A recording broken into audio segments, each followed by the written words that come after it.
Hello everyone and welcome to my B&B Nation official channel.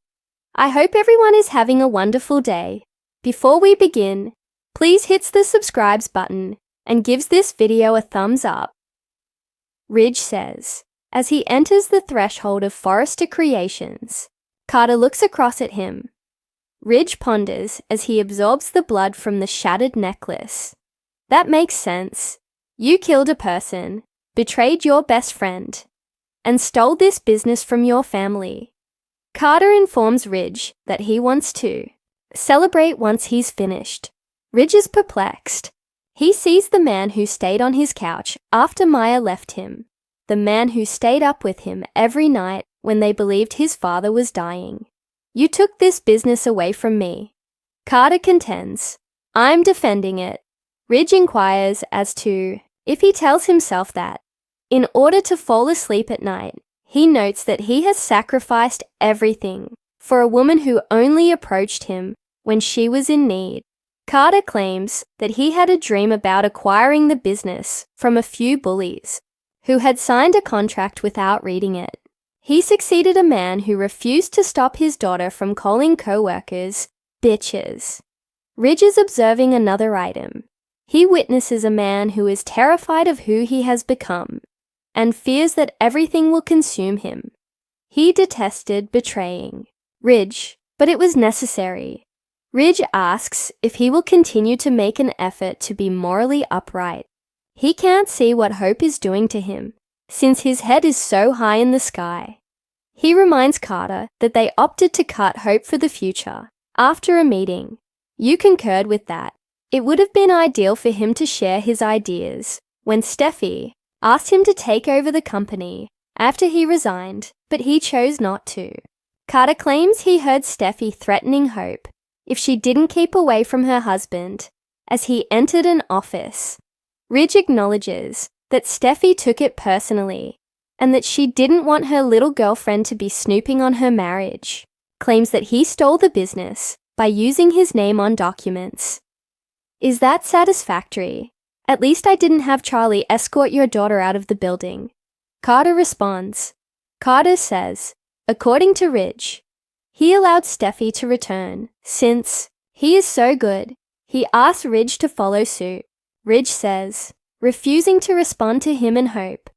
When Carter realizes that the jewelry line was the right choice, he believes it kills Ridge. Ridge shouts, even if they act as though it did.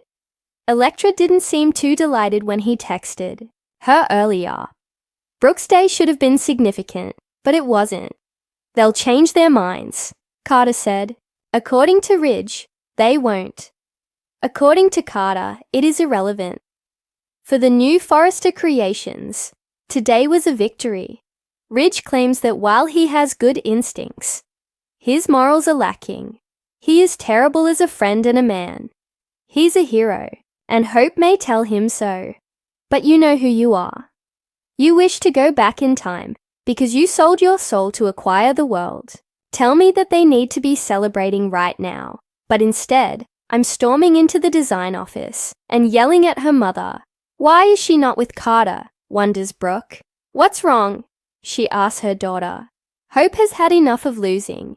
Even when they triumph, it still feels like a defeat. What did you expect? Asks Brooke. Hope screams about how they're all being branded bitches and whores and feeling bullied. Although Brooke acknowledges that Ridge and Steffi have erred, that doesn't mean they should take their business away. She inquires once more as to why she isn't with Carter. Hope claims that because he feels bad, he is punishing himself. According to Hope, this demonstrates that Carter had the appropriate idea for the business. Brooke is certain that he expected to be with Ridge, Eric, and Steffi in celebrating. Honey, he feels bad about it. Their company is called Forrester. They own it.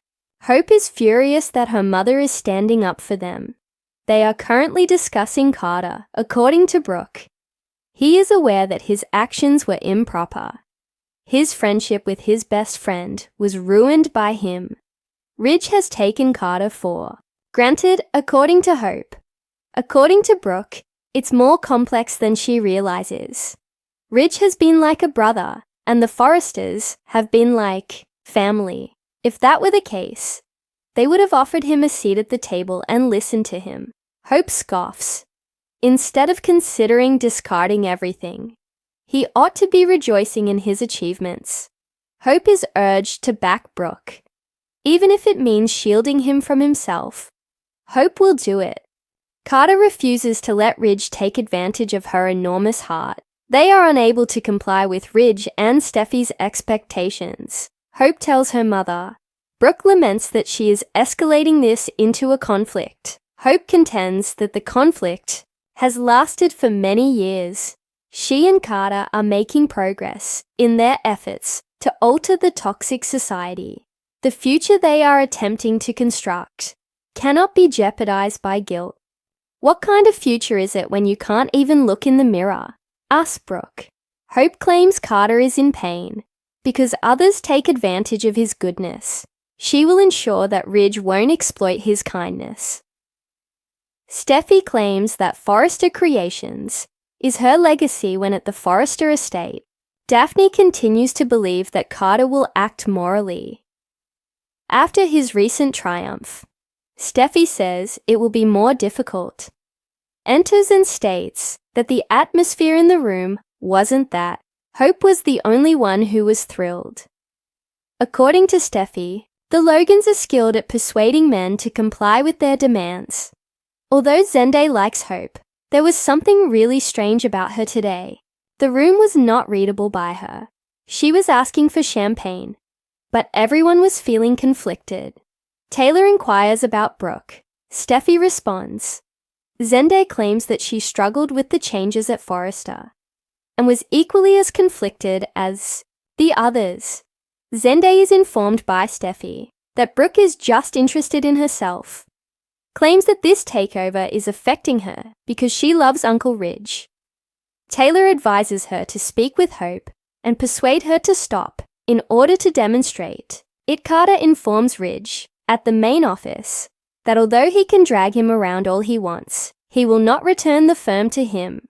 Ridge questions how Hope could have done this to the most upright man he has ever met. Carter advises him to quit placing the blame on Hope. She did nothing but help him. Ridge Bellows made him the company's COO and gave him several promotions. The idea of the premium corporation did not appeal to him. Would they not be here now if he had accepted that? When they initially meet, he asks Carter what he said to him. I'm going to have to start working out if I'm going to wear. Carter moans. Carter, the man attempting to revive mullets, responds to Ridge's question.